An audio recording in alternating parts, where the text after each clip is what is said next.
just live with Jared and Lincoln. This is the ninth corner of the Octagon. pretty much, yeah. So, still nothing major going on right now in the MMA world, you guys. But specifically in the UFC, we've still got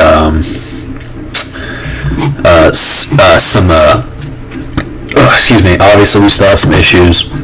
As of last week's show, we covered the fact that UFC 249 had to be canceled, this past weekend. So that's basically the main thing. But on top of that, now there have been reports that Dana White is going to host an event May 9th in his Apex Center. What do you think about that? I was going to ask you if you think that's going to happen. Well, personally, I don't. I honestly, I heard about it sometime last week, but I haven't really put any stock into it. I haven't put any kind of effort into actually checking it out and going over it. Just because I've kind of come to the conclusion that it's all BS. But then again, I could be pleasantly surprised come May 9th. But I think that's another one of those things where it's up in the air, and as of this moment, the Nevada State Athletic Commission has not signed off on anything. Nothing public has come out saying that they have lifted their bans on combat sports, because that was the whole problem in the first place, was that they were going to originally host events in the Apex Center when the whole pandemic kicked off, but when cases started popping up in Las Vegas, where the Apex Center is located, it kind of became this idea of, well, that's not really something that's going to be safe or is going to be feasible. Obviously, I still admire the fact that Dana White is doing everything he can to make this happen and make this work, but part of me is just like it's in vain. He's trying to entertain the people best he can. I think that, how they're trying to say that they're trying to reopen stuff May 1st, like just countrywide? Yeah. So I think if that goes through well in the days following up to May 9th, that it might go down. Yeah, I mean, I feel like one can't happen without the other. Right. And if one domino doesn't fall over right, then the next one won't either. So that's like my give for how I think it's gonna go down. Yeah, I'm of that accord as well. I just because I mean, here's the thing. Obviously, I'm still in school right now, and I've said this like 1,000 times, but one of the things that we've been talking about is how hopefully by the 30th we'll be able to get back into school, but if we can't, then it's pretty much just done. We won't be able to really do anything. At this moment, I still feel like, just as a whole, across the board, things are not gonna light up in a week's time, or 2 weeks' time, I should say. Just talking about to the end of this month, to the start of May, I don't see it happening personally. I don't really see things making such a quick turnaround in that amount of time. Obviously, for me personally, I have not kept up with the growth charts for how the pandemic is progressing. State by state, it looks pretty decent. I've heard that extreme cases on both ends of the spectrum, of course. Yeah, I've heard that in some cases it's almost plateaued right now. How much truth to that there is, I'm not certain, because obviously it's all fake news. Right, I mean, it's all fake. Until I see proof of something, I don't believe it at all. Right, until the government comes out and tells me that it's okay, then I guess then it'll be okay. I mean, I'm just an MMA nerd. I'm a UFC nerd. I'm a comics nerd. I don't know anything about Pokemon. Yeah, I don't know anything about real life, so like seriously, like I'm that out of the loop. But when it comes to reality, but going back to MMA for a second here. So moving on from whether or not another UFC event is actually going to take place, from what we know right now, the Apex Center is where they're planning on holding said events for the foreseeable future. Whether or not that's going to happen is up in the air. We still don't know. But just a few different things that's been going on right now. When we were going to cover this on Thursday, there was actually one thing I had in mind that I wanted to talk about, and that was just talking about past UFC events, because the UFC YouTube channel has actually been doing a really good job coming out with digestible content. And now all the pay-per-views are just watchable.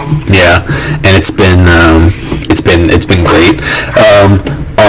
On Thursday, I believe that was, let's see here, today is Sunday, so Saturday is the 18th, Friday was the 17th, so on Thursday, April 16th, I enjoyed how they do on certain days, they'll do on this day in history, and then such and such and such and such. When we initially were scheduled on Thursday, I was going to talk about UFC 52, I believe, and that was the UFC event where the classic Matt Hughes versus Frank Trigg 2 fight went down. Classic. And I want to just briefly just talk about that, because I don't feel like we get to talk about the history of the UFC on this show enough, just because usually we talk about current events, but because current events haven't really been happening, I felt it was okay to talk about past events, just to have something to discuss. But go for it. Yeah, what you got? So for the uninitiated, Matt Hughes is one of the greatest welterweights of all time in UFC history. One of my favorites. Obviously, and this is like one of those situations where you could like somebody's professional career, but you don't have to like them as a person. You like them both. Yeah, just because if you guys do enough research on Matt Hughes, you might come to understand he's kind of like a bully jock kind of guy persona that he puts off, which is, obviously I don't endorse that.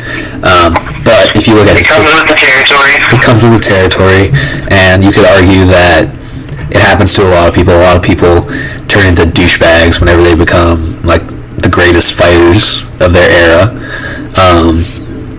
And then you see him at different moments in time, like for example at the Lawler versus Hendricks fight, and he's praying that Robbie Lawler's going to win or come out unscathed. It's not clear, but Forrest Griffin is making fun of him, and he goes, sometimes you just need to pray, dude. Yeah. So you're just like, oh, that's wholesome. Yeah, so he's a good country boy. But basically, at around the time UFC 52 had taken place, this was Matt Hughes' second run as welterweight champion after having lost the title to BJ Penn.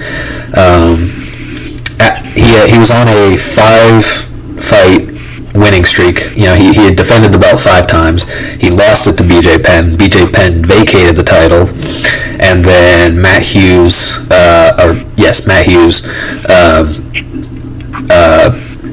very, very historical moment, was one of only 2 people in the history of the UFC to have ever beaten George St. Pierre, and he beat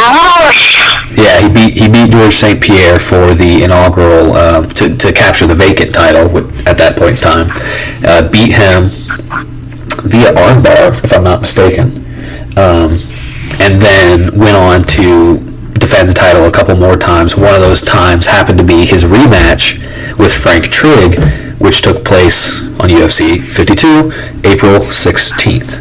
I believe it was 2005. I could be wrong, but the major thing is UFC 52, April 16th. And it was one of those fights where I feel like it was only in the first round. It's a very short fight. I recommend you go watch it, though, because it is one of the most inspirational fights I think I've ever seen in my life. It is, to basically just break it down here, you've got Frank Trigg, obviously having lost to Matt Hughes before, comes into this fight. He's a new built-up man. He's ready to go. He's ready to scrap, and he goes in there. And at first, it's one of these things where Frank Trigg is really laying the pressure on, and he's really coming on strong. And at one moment during the fight, Frank Trigg knees Matt Hughes in his testicles, and it was straight in the balls. Right in the balls. It was very egregious. But of course, the ref, who was at that time Mario Yamazaki, Always Mario Yamazaki. Terrible ref, didn't see it. I don't know how he didn't see it. I believe, from what I understand, he acknowledged that it happened, because the commentators that were working that night, of course being Joe Rogan and Mike Goldberg, the immortal pair. Yeah, that's who you want commentating every fight. Yeah, they saw it, and apparently they had heard Yamazaki say, "Hey, watch those knees." But apparently, as soon as the strike happened, Matt Hughes tried to break contact and tell the ref that, and get his good 5 minutes of the own. Yeah, but as we all have to understand, and this is a good lesson learned for basically everybody that was watching. You don't stop until the ref tells you to stop. Exactly. So, same thing happened to Michael Bisping. Yep. And this being the rematch that they had, Frank Trigg got immediately on top of him and pounded his face. Yeah, he flattened him for a second there. He hit him with a good hook, and he put Matt Hughes down, and for a second there, it looked like he was going to put Matt Hughes away.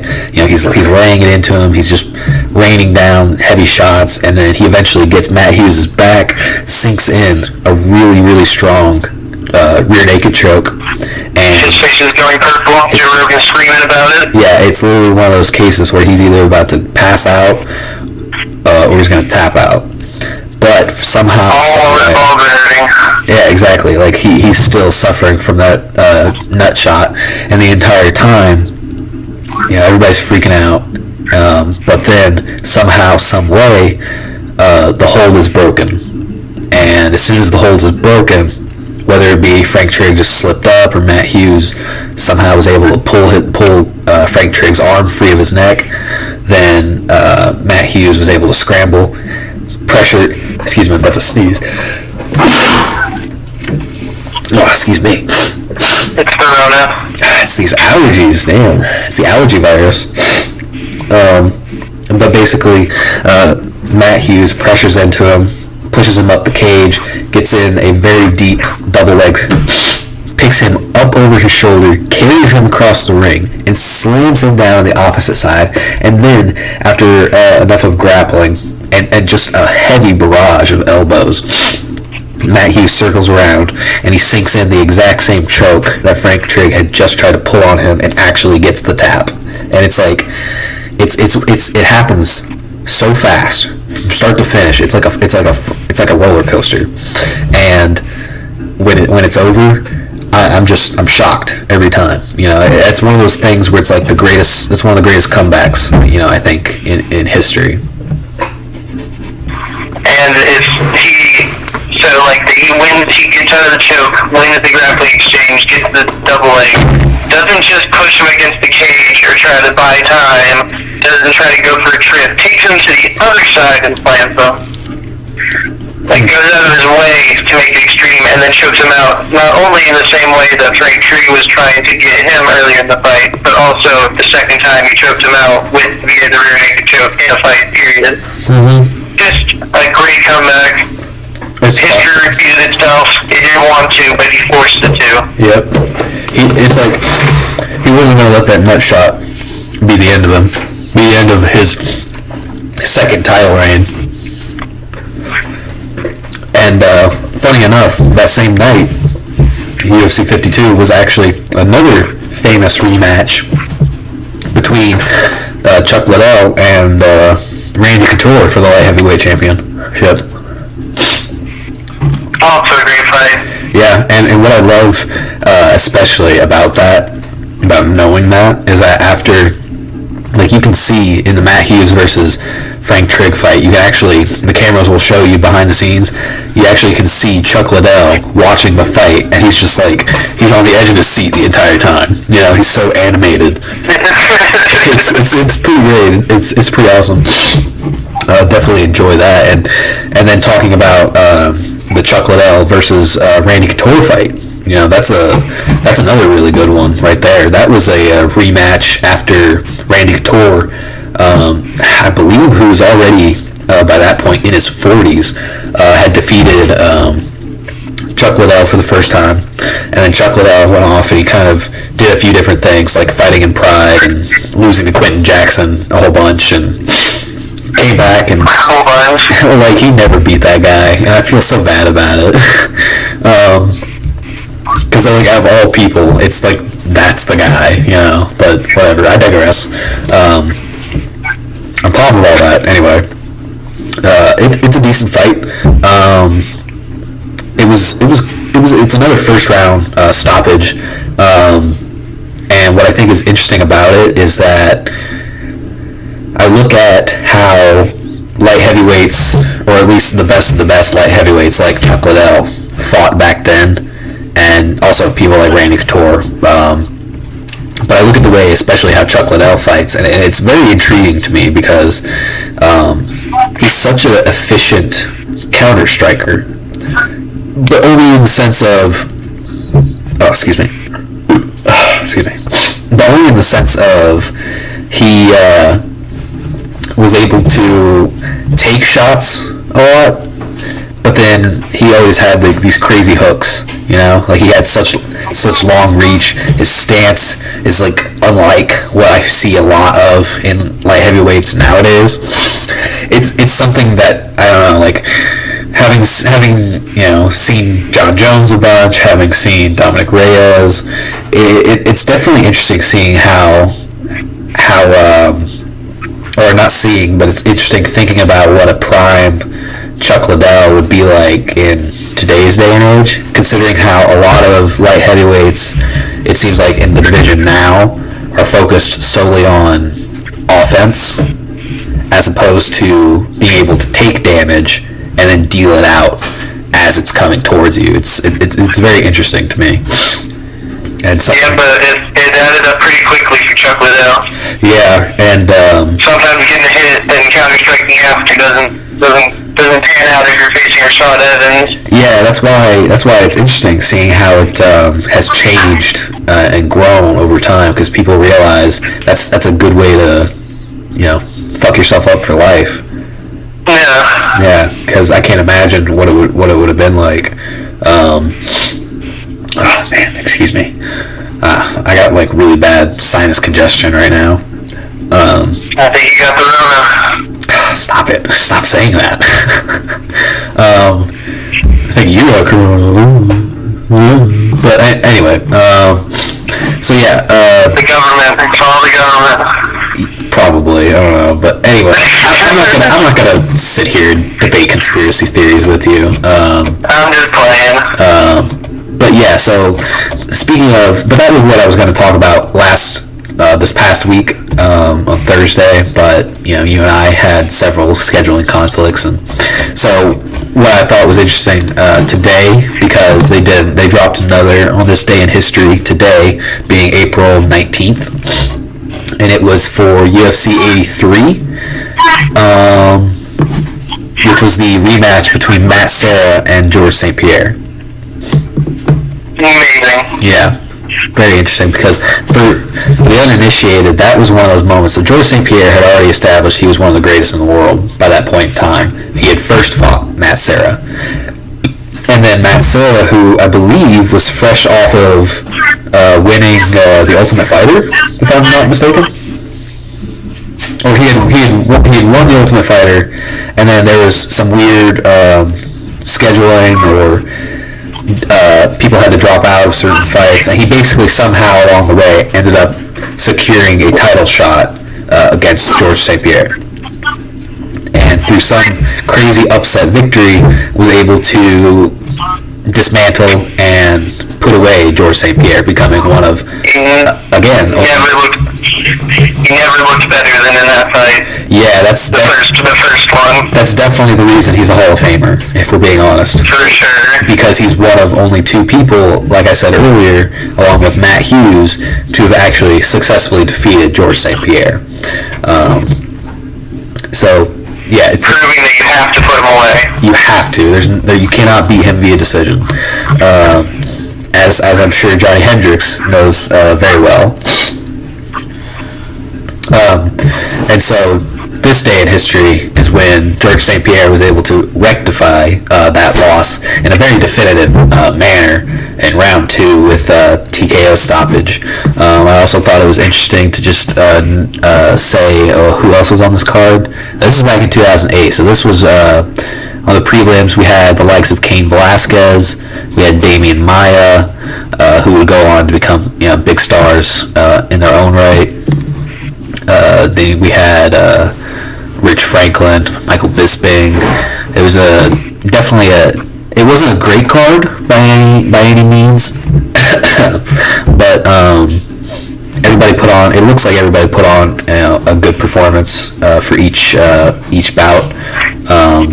Obviously, we have. That was a good card back in the day.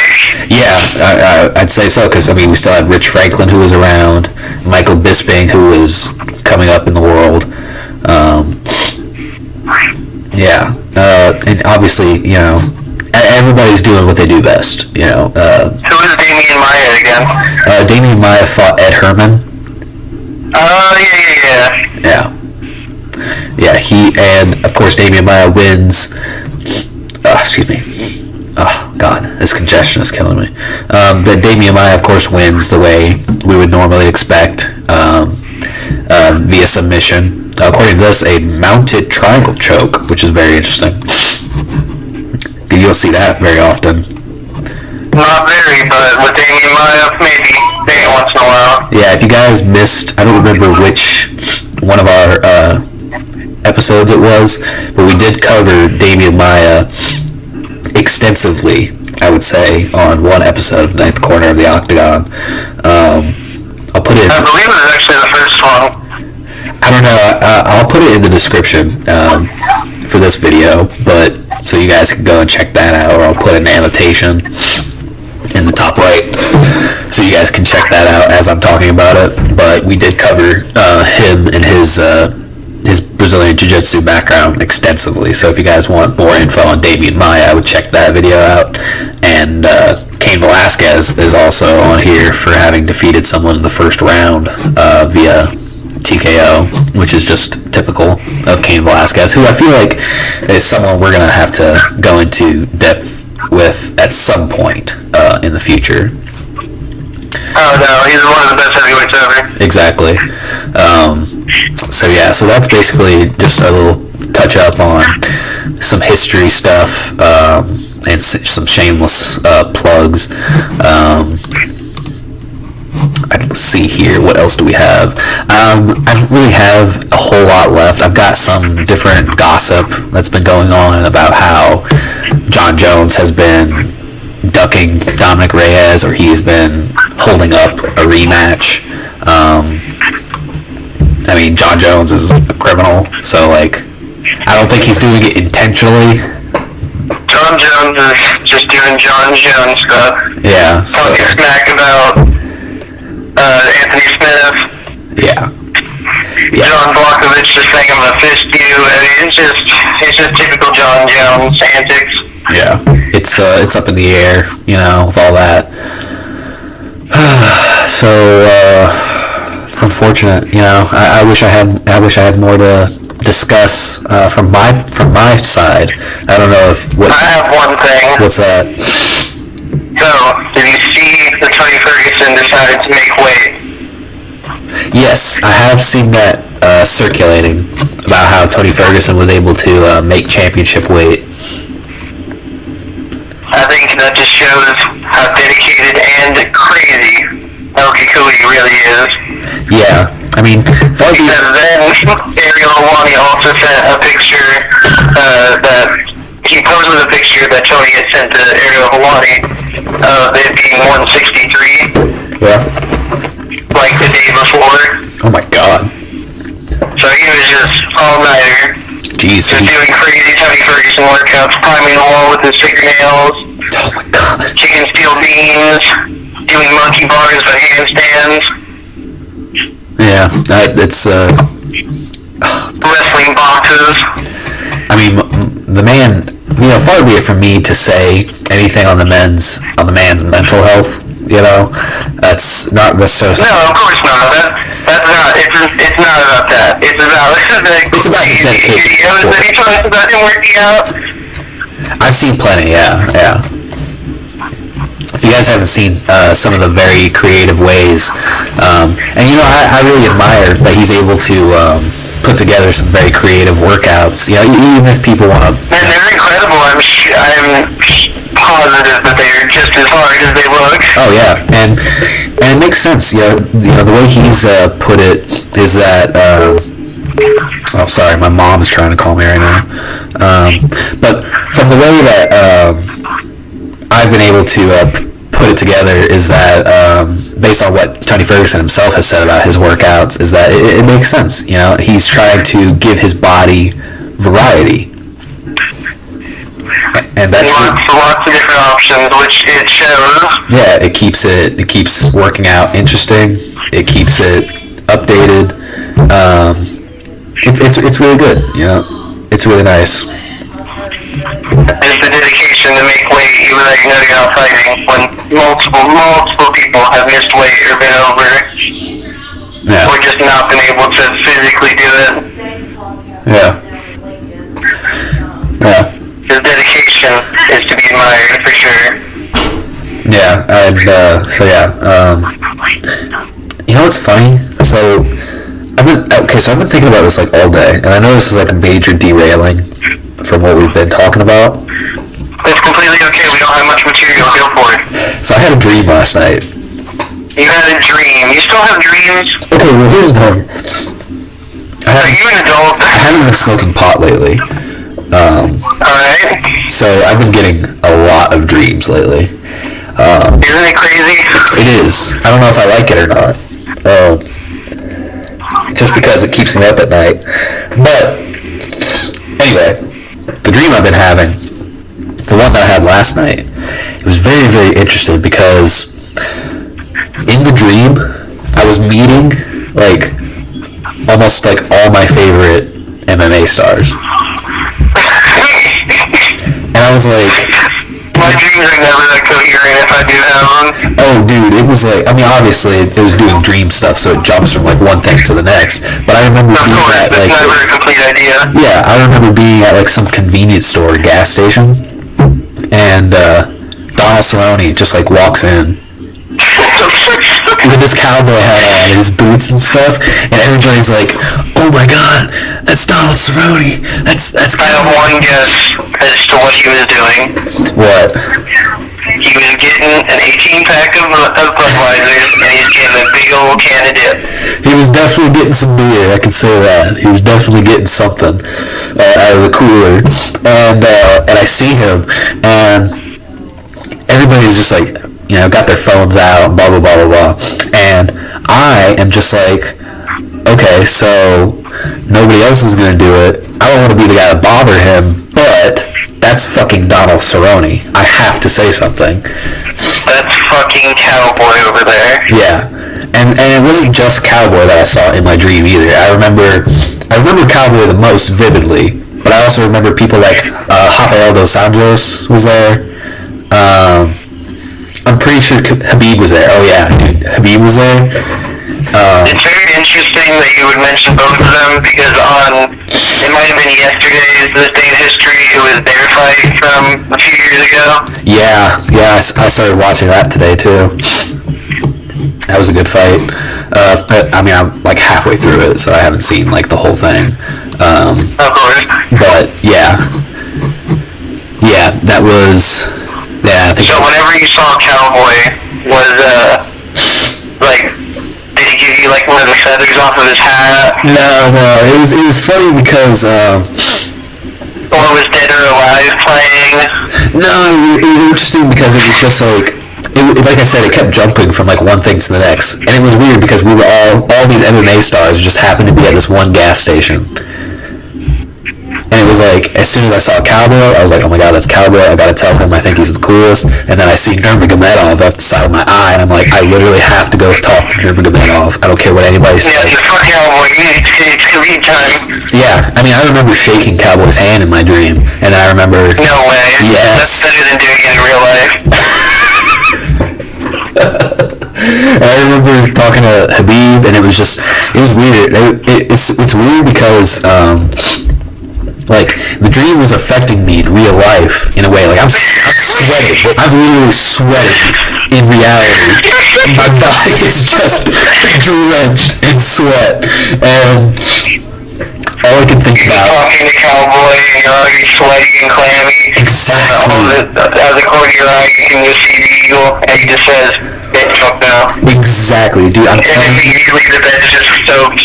I'm telling you, dude. I swear on my life, that is how I legitimately, like, just thinking about meeting some of the greatest MMA fighters in the world makes me sweat. Because how you explain when you met Bruce Campbell, I imagine it'd be like 100 times worse because there'd be a little bit more fear. If you say the wrong thing, it's gonna be Khabib time. Yeah, because I mean, like, when I went and I actually did meet Bruce Campbell in real life, that was at like a sanctioned like function where he was like supposed to be there. I can't imagine like meeting these guys in real life, one-on-one. And it was like this weird situation where like when I went and I met Nurmagomedov in my dream, nobody else knew who he was. And it was just Which is more typical, actually. Like, a lot of people would see Khabib and not know who he is unless you're an MMA fan or a sports fan. Exactly. And so, like, I don't know, like, it's like one of those things where I think about it, and I'm like, oh my god, dude, I can't believe this. And then, and then later in the dream, the same dream, like, I wake up in the middle of my dream, and I'm just like, oh my god, I can't believe that. I almost just met Khabib. Like, still not even like aware of where I am even, and then I fall back asleep. You wake up and you look down at your leg and just see she's crawling up to get the mermaid walk. I just have to like, I wake up and I have to like air myself out because I'm like, I am on fire. Like, I am literally just sweating. I'm a waterfall at this point. So I'm like airing myself out. I get tired again. I fall back asleep, and the dream continues. And I like, okay, so I'm like, it's amazing. It continues with the same theme basically, and I meet some of like the biggest MMA stars in the world. And I don't remember who else I met other than like the main person who I'm about to talk about. So I'm in like some MMA gym or something. It's like there's barely like, I don't think there's like anybody in it except for one person. Do you know who that person is? Who's that person? John Jones.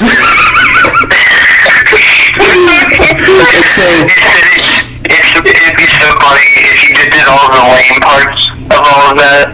Like, just get into the MMA gym and it's just you signing the papers and all of that. Yeah. And then you get to see John Jones and he's just like, alright, we're just having a prayer session today. No combat or anything. Well, what was so cool and like in the dream, and it's weird because like it was almost John Jones doing John Jones for you in the dream. Well, no, it was very interesting because it was almost like what you would hope it would be like if you ever met like one of the biggest MMA stars in the world, and it's John Jones. Like, you wouldn't expect him to be a nice guy when you talk to him, but were you as tall as him in your dream? No, he was huge. But what was so cool, and it's like, okay, so this was happening, and as the dream was happening, I was like, okay, so this is what my real life fantasy would be like. It's not necessarily, it's got to be John Jones, but it's like, okay, so it's literally, there's nobody else in this gym but me and John Jones. And he's in like his own like Octagon like training, and then I go up to him and I'm like, holy shit, you're John Jones. And for whatever reason, he's the most down to earth guy you would ever expect. And again, this is a dream. I have no idea what John Jones is like in real life. This is like numero uno fantasy fanboy level shit. And we start talking, and we have so much chemistry, right? You feel the tension in the air. At any point, he's gonna get my back. We really hit it off. And then what was so crazy is he was like, so how interested in MMA are you? And I was like, oh, I love it. And he was like, okay, so I'm trying to like, work out and train right now. Do you want to train with me? And I was like, did John Jones just ask me to fucking train with him? And it's like, get on live stream. And it's like I'm just like, now this is the point in the dream where I'm like literally waking in and out of reality because of how hype I am.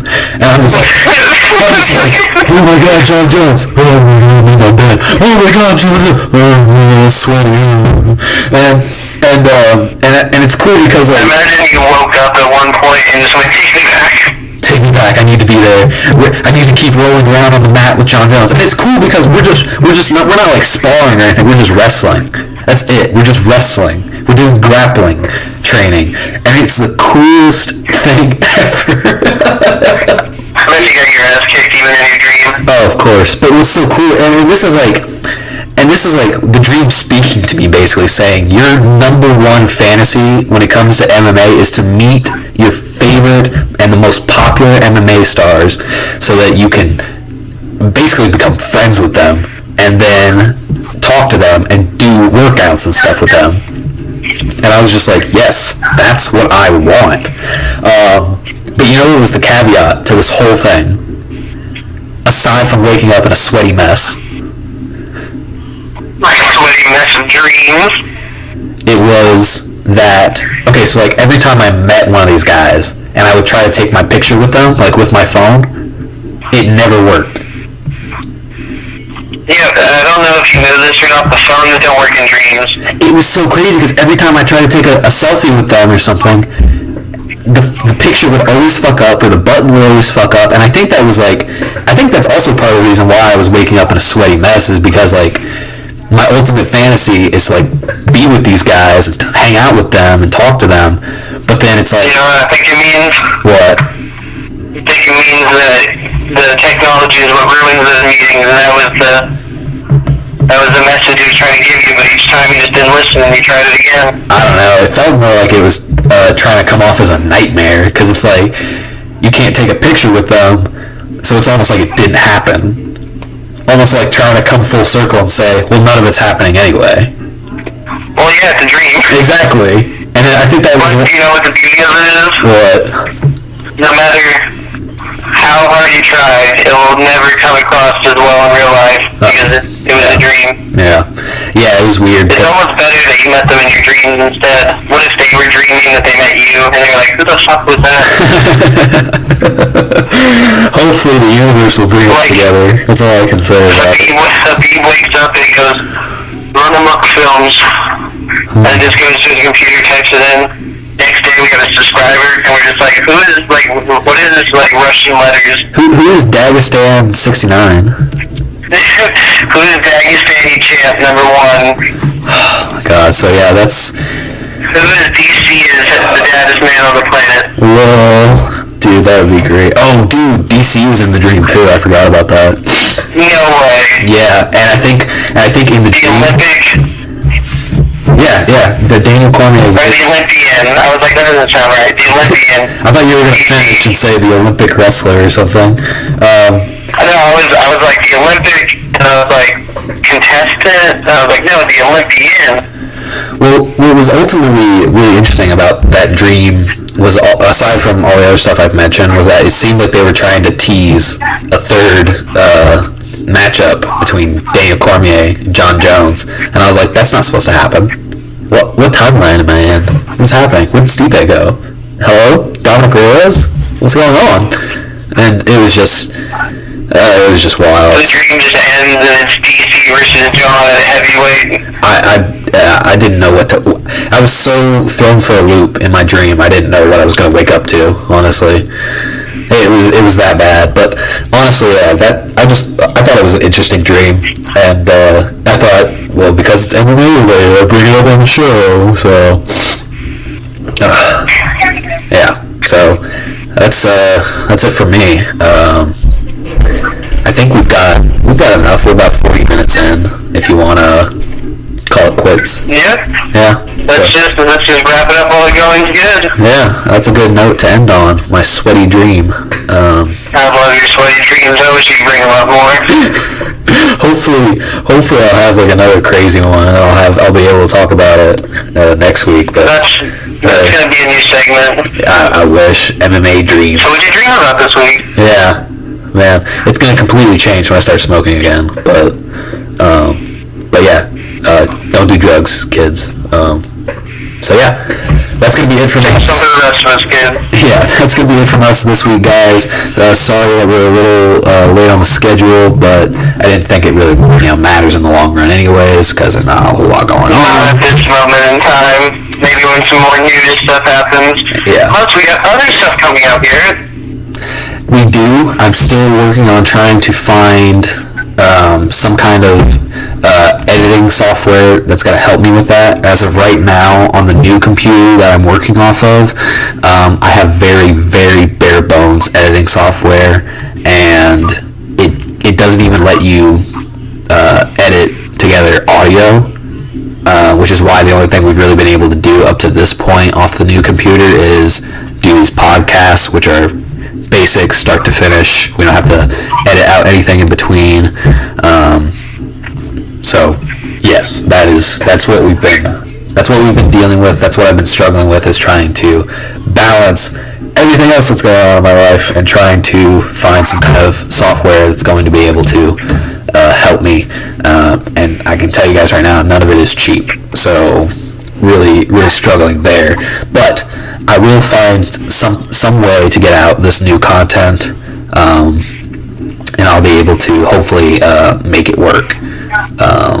And when I do, you guys will see it on YouTube. As of right now, I don't have a set idea of when it's going to be out, but when it is out, you guys will just see it. So that is that little update from behind the scenes. As of right now, though, we're still just putting out our weekly podcast on the channel, and I'll probably also put out at least one snippet from this podcast, and probably just about the dream I just had. So just for something. So again, that is going to be all from us this week, you guys. We cannot wait to hear from you and see you guys next week. So